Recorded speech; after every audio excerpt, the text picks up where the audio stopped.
Hello दोस्तों, the हाउंटन TV YouTube channel में आपका स्वागत है और मैं हूं आपका दोस्त दीप। और अब वक्त है डरने का।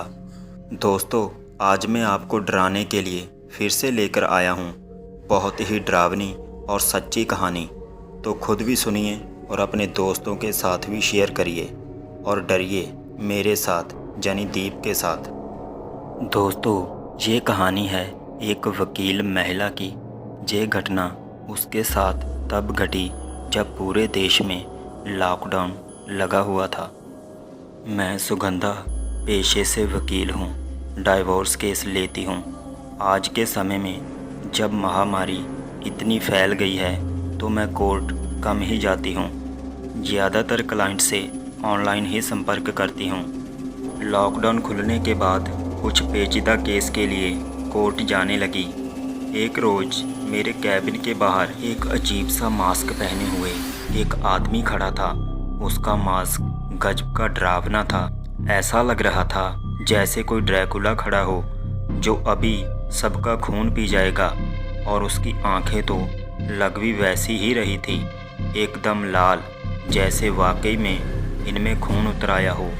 मेरी निगाह जब उस पर पड़ी तो वो मुझे ही देख रहा था। मैं एकदम सहम गई। डर की तरंगों ने मुझे अंदर तक झकझोर दिया। मैंने चपरासी को बुलाया और उससे मास्क वाले व्यक्ति की पूछताछ करने को कहा। कुछ देर बाद जब चपरासी आया तो उसने बताया कि वो उससे पहले कुछ पूछ पाता वो पहले ही वहाँ से चला गया। मैं मन ही मन सोचने लगी कि अजीब आदमी था। जब कोई काम ही नहीं था तो आया क्यों था? आया तो आया, अपने अजीब से मास्क से डराया क्यों? शाम तक मैं सब भूल चुकी थी। काम ख़त्म करके घर के लिए निकल पड़ी। कोर्ट के बाहर आकर अपनी गाड़ी का इंतज़ार कर रही थी कि अचानक फिर से वही मास्क वाला खौफनाक चेहरा मुझे दिखाई दिया। उसकी आंखें अभी भी लाल थी। उसने चेहरे को तो मास्क से ढक ही रखा था, अपने सिर पर भी अलग रंग के बालों वाली विग पहन रखी थी। मैंने कुछ देर उसे देखने की कोशिश की, शायद कोई दोस्त हो जो मुझे डरा रहा हो, क्योंकि मेरे सारे दोस्त जानते हैं कि मैं कितनी डरपोक हूँ। पर मुझे नहीं लगा कि वो मेरा कोई दोस्त है। तभी अचानक वो मेरी तरफ बढ़ने लगा। मेरी दिल की धड़कन तेज हो गई। डर के कारण मैं लड़खड़ाने लगी। बस जल्दी से ड्राइवर गाड़ी लेकर आ जाए और मैं उसमें बैठ जाऊं, यही प्रार्थना कर रही थी भगवान से। अब वो मुझसे सिर्फ 10 कदम के फासले पर खड़ा था। मैं चीखना चाहती थी पर आवाज़ गले से निकल ही नहीं रही थी। तभी मेरी गाड़ी आ गई और मैं भागकर उसमें बैठ गई। जैसे किसी को खून करते देखने पर गवाह भागता है। घर पहुंचकर कम से कम 5 गिलास पानी पिया, फिर शांति से सोफे पर ही बैठ गई। दिल अभी भी तेज रफ्तार से धड़क रहा था। चेहरे पर पसीने की बूंदें साफ दिख रही थी। मैं अभी उस मास्क वाले व्यक्ति के बारे में सोच ही रही थी कि अचानक माँ की आवाज़ कानों में पड़ी। अरे कम से कम आकर तो कोर्ट कचहरी को भूल जाया कर। चल हाथ मुँह धोकर खाने के लिए आ जा। एक पल को सोचा कि आज जो हुआ वो माँ को बता दूँ, पर दूसरे ही पल अपने आप को रोक लिया। माँ बेवजह परेशान हो जाएगी, वैसे ही मुझे लेकर परेशान रहती है। अगले दिन मेरे मोबाइल पर एक वीडियो मैसेज आया, कोई अनजान नंबर था। मैंने जब वो वीडियो देखा तो डर के मारे मोबाइल ही हाथ से गिर गया। उस वीडियो में वही मास्क वाला खौफनाक चेहरा किसी को बेदर्दी से मार रहा था और फिर मेरी तरफ इशारा करके बोला, अब तुम्हारी बारी है। कुछ पलों के लिए आंखों के आगे अंधेरा सा छा गया। समझ नहीं आ रहा था कि कैसे रिएक्ट करूं। उस आदमी के पास मेरा फ़ोन नंबर कैसे आया? वो मेरे बारे में और क्या क्या जानता है? ये सब बातें मेरे जहन में घूमने लगी। मुझे लगा इससे पहले वो आदमी कुछ और करे, मुझे कोई ना कोई ठोस कदम उठाना पड़ेगा। मैंने अपने एक दोस्त जो क्रिमिनल लॉयर है और ऐसे कई साइबर क्राइम केस सुलझा चुका है, उसको संपर्क किया। तुम अपना फ़ोन लेकर कल मेरे कैबिन में आ जाना, मेरे दोस्त आशीष ने मुझे बोला। अगले दिन मैं आशीष के कैबिन में पहुंची। उसने मुझे समझाया कि किस तरह ये पता लगाया जा सकता है कि हमें भेजा गया वीडियो कहां से आया है। लगभग 2 घंटे बीत गए पर साइबर क्राइम वाले इस वीडियो की लोकेशन का पता नहीं लगा पाए। आशीष ने मुझे विश्वास देते हुए बोला कि मैं घबराऊं नहीं, वो अपने कुछ और क्रिमिनल लॉयर दोस्तों से बात करेगा और इस मसले की तह तक ज़रूर पहुँच कर रहेगा, क्योंकि आशीष ने मेरे केस को हैंडल करने की जिम्मेदारी ले ली थी। इसलिए मैं बेफिक्र होकर अपने काम में लग गई। शाम को माँ का फ़ोन आया, उन्हें बाज़ार से कुछ सामान मंगवाना है। मैंने उन्हें आश्वासन दिया कि मैं आते हुए ले आऊँगी, वो बाज़ार ना जाए। ड्राइवर ने गाड़ी कार पार्किंग में पार्क करी और मैं मार्केट में चली गई। जब मैं सामान खरीद रही थी तब मुझे ऐसा आभास हुआ कि कोई मेरा पीछा कर रहा है। मैंने मुड़कर हर जगह देखा पर मुझे कोई नज़र नहीं आया। मेरा भ्रम समझकर मैं सामान खरीदने में लग गई। कुछ देर बाद मैं उस मास्क वाले खतरनाक चेहरे को मार्केट में देखा। वो मुझे ही घूर रहा था। ना जाने क्यों उसे देखते ही मेरा पूरा शरीर पसीने से भीग जाता है और सांसें एकदम तेज़ दौड़ने लगती है। मैंने अपना सामान उठाया और तेज़ कदमों से पार्किंग की तरफ बढ़ने लगी। मुझे ऐसा आभास हो रहा था कि वो मेरे पीछे पीछे आ रहा है। मैंने फटाफट अपने ड्राइवर को फ़ोन लगाया और गाड़ी को पार्किंग से बाहर लाकर खड़ा करने को कहा। गाड़ी आते ही मैं तुरंत अपना सामान उसमें पटक दिया और बैठ गई। घर पहुंचकर मैंने तुरंत आशीष को फ़ोन मिलाया और उससे सारी घटना बताई। सुगंधा, कहीं ऐसा तो नहीं कि ये तुम्हारा भ्रम हो सकता है ऐसा कोई आदमी हो ही ना। कैसी बातें कर रहे हो आशीष, भ्रम एक बार होता है, बार बार नहीं। अच्छा, हो सकता है कहीं ये तुम्हारा कोई पुराना क्लाइंट हो जो तुमसे बदला लेना चाहता हो। तुम पागल हो गए हो क्या आशीष? मैं एक डाइवोर्स लॉयर हूँ, तुम्हारी तरह क्रिमिनल लॉयर नहीं जो मेरे दुश्मन होंगे। अरे ये भी तो हो सकता है कि तुमने किसी सिरफिरे का डाइवोर्स करवा दिया हो और अब वो तुमसे बदला ले रहा हो। आशीष हंसते हुए बोला। आशीष, तुम्हें ये सब मजाक लग रहा है। तुम इस केस को सीरियसली नहीं ले रहे हो। रहने दो, तुम्हारे बस का नहीं है। अब इसे मैं खुद ही देखूंगी। ये कहकर मैंने फ़ोन रख दिया। तभी मेरे पास एक और वीडियो आया। उस वीडियो को देखकर मेरे पैरों तले से ज़मीन खिसक गई। वो वीडियो मेरे घर का था। घर में मेरी माँ काम कर रही थी। तभी अचानक दरवाजे की घंटी बजती है और वीडियो वहीं ख़त्म हो जाता है। फिर वो मास्क वाला खतरनाक चेहरा उस वीडियो में आता है और बोलता है, सोचो अगर दरवाज़ा खोलते ही कोई तुम्हारी माँ को मार दे तो तुम क्या करोगी। मैं निशब्द सी अपने बिस्तर पर बैठ जाती हूँ और मेरे सोचने समझने की शक्ति जैसे ख़त्म सी हो गई थी। कुछ समझ नहीं आ रहा था कि ये आदमी मुझसे क्या चाहता है। आज ये मेरे घर तक कैसे पहुँच गया। मेरे घर के अंदर का वीडियो उसने कैसे बना लिया। तभी मैंने अपनी माँ को पुकारा, माँ, क्या आज सुबह 12:30 बजे कोई आया था? अरे हाँ, दरवाजे की घंटी बजी थी और मैं जब पहुँची वहाँ कोई नहीं था, माँ ने सोचते हुए बोला। तो मैंने कहा, हो सकता है 12:30 बजे से पहले कोई आया हो। मैंने सवाल पूछा। नहीं, उससे पहले तो कोई नहीं आया था। अब तुम मुझसे ये वकीलों की तरह सवाल जवाब करना बंद कर। चल आजा, मैं तेरे लिए खाना लगा देती हूँ। कैसे समझाऊँ मैं माँ को कि अब उनकी सुरक्षा पर भी खतरा मंडरा रहा है। रात को खाने पर माँ ने मुझसे पूछा कि क्या वो कुछ दिन के लिए अपनी बहन के यहाँ जा सकती है। अगर ये सब नहीं हुआ होता तो शायद मैं इस महामारी की वजह से माँ को ना कर देती, पर इस वक्त मुझे उनकी सुरक्षा की ज़्यादा चिंता हो रही थी। मुझे लगा कि यही सही मौका है माँ को यहाँ से कहीं और भेजने का। मैंने उन्हें तुरंत हाँ कर दी और अगले ही दिन उन्हें उनकी बहन के पास रवाना कर दिया। माँ को भेजकर मुझे थोड़ा सुकून मिला। अब सिर्फ मैं हूँ और वो खतरनाक मास्क वाला चेहरा।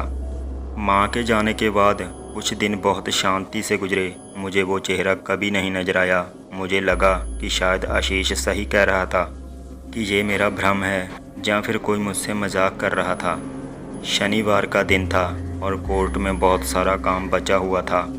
तभी मेरे ड्राइवर का फ़ोन आया कि उसकी माँ की तबीयत अचानक ख़राब हो गई है तो उसे छुट्टी चाहिए।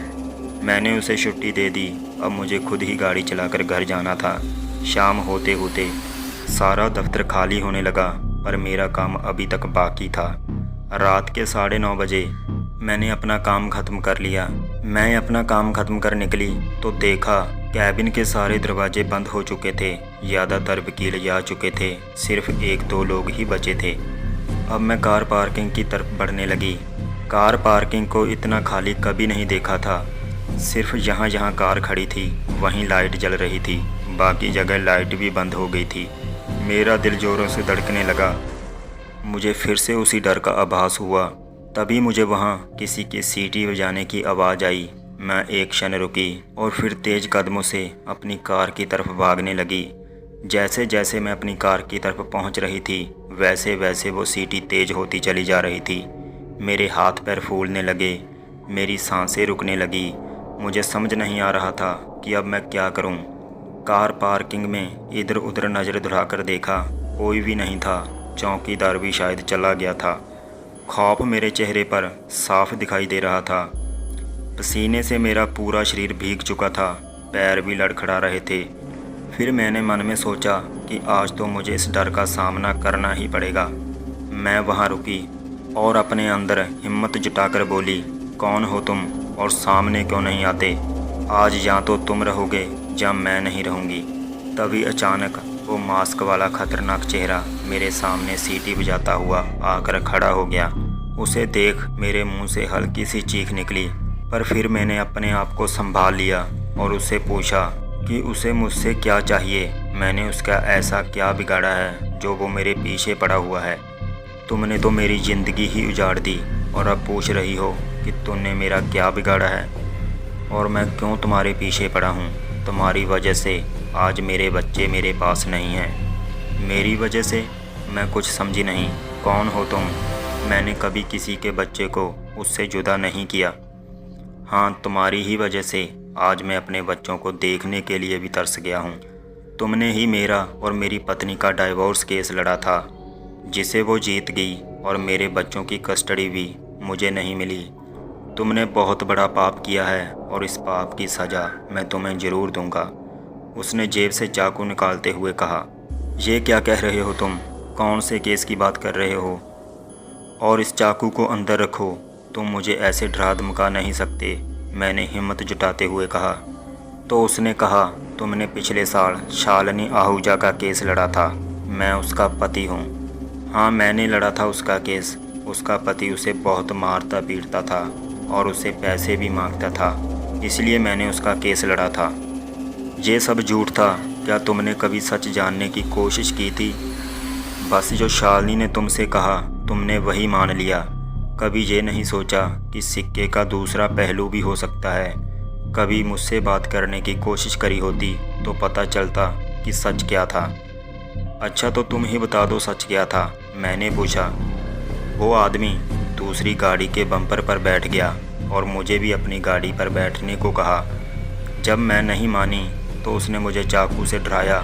फिर उसने मुझसे विनती करी कि मैं बिना हंगामा किए चुपचाप बैठ जाऊं और उसकी बात ध्यान से सुनकर फिर फैसला करूं कि उस दिन मुझसे गलती हुई थी या नहीं। मैं एक मध्यम वर्गीय परिवार का आदमी हूं। मेरी तनख्वाह इतनी ज़्यादा नहीं थी, लेकिन मेरी पत्नी की ख्वाहिशें बहुत ऊंची थी। वो हमेशा मुझसे ज़्यादा पैसे कमाने को कहती थी, पर मैं उतने ही कमा सकता था जितनी मेरी क्षमता थी। एक दिन मुझे पता चला कि वो किसी और को पसंद करने लगी है और उसके साथ घर बसाना चाहती है। मैंने उसे बहुत समझाया कि ऐसा करने पर हमारा परिवार बिखर जाएगा, हमारे बच्चों का क्या होगा, पर वो नहीं मानी और उसने डाइवोर्स का केस फाइल कर दिया।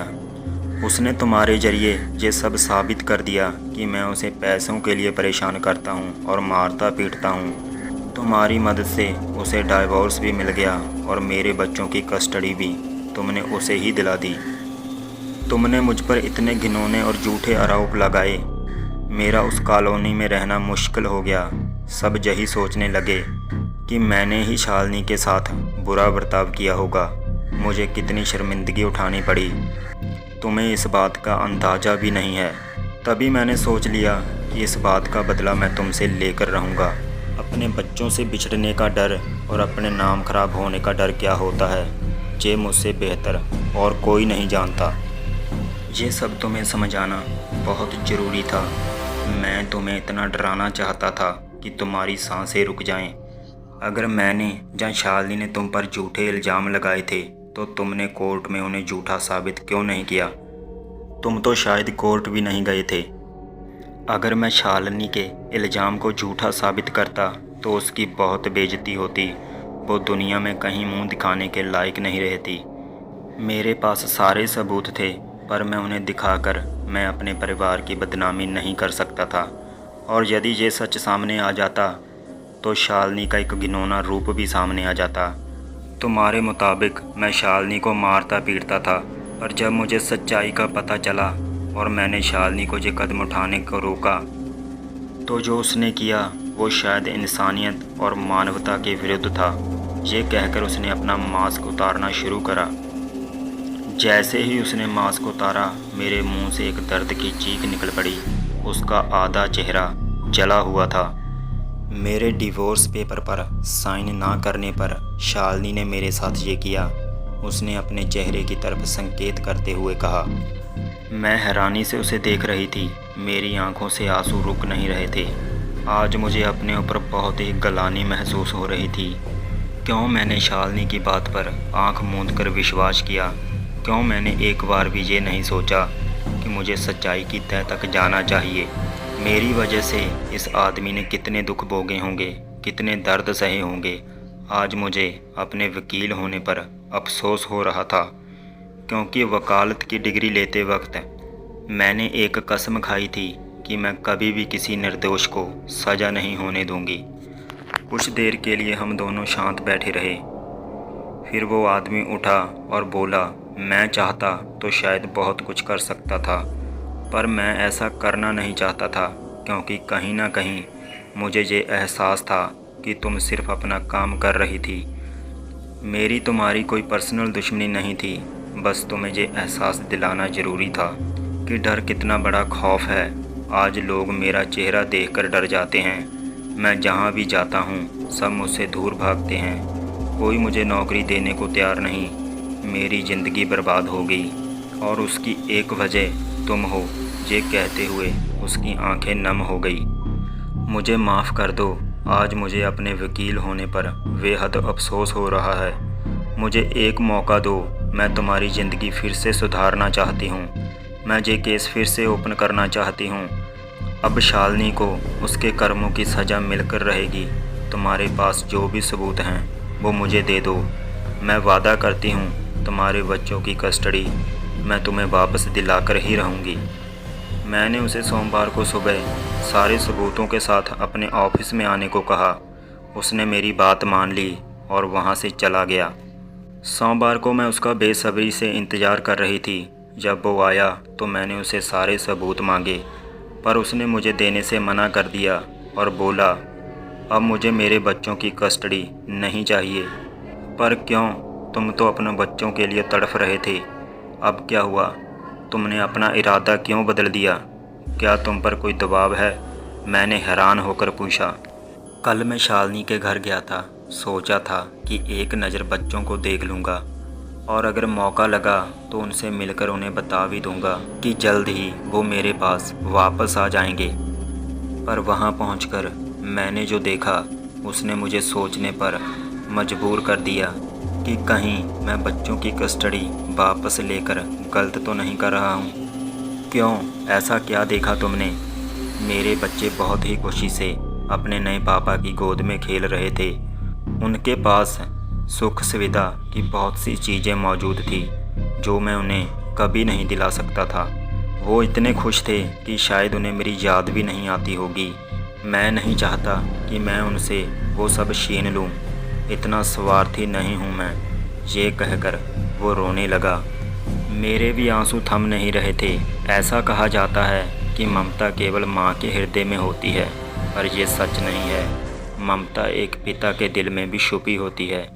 मैंने उसे बताया कि मैंने उसके लिए नौकरी की बात कर ली है और वो अपने सभी सर्टिफिकेट दिखाकर नौकरी पा सकता है। और रही बात उसके चेहरे की, तो वो भी मैं धीरे धीरे प्लास्टिक सर्जरी से ठीक करवा दूंगी। आज वो अपनी ज़िंदगी में खुश है अकेला ज़रूर है मगर उसके चेहरे पर संतुष्टि साफ दिखाई देती है और अब उसे अपने चेहरे को मास्क से ढकने की ज़रूरत भी नहीं पड़ती। किसी ने सच ही कहा है कि चेहरा हमारी खूबसूरती का आईना नहीं होता। उस मास्क वाले खौफनाक चेहरे के पीछे एक मासूम, भोला, निर्दोष चेहरा छुपा हुआ था। तो दोस्तों, ये थी हमारी आज की कहानी। आपको हमारी कहानी कैसी लगी कमेंट कर ज़रूर बताना। अगर आपके पास भी कोई सच्ची और डरावनी कहानी है तो आप अपनी कहानी मुझे फेसबुक पर भेज सकते हैं। मेरी फेसबुक आईडी आपको वीडियो के डिस्क्रिप्शन में मिल जाएगी। तो चलिए मिलते हैं अगली वीडियो में।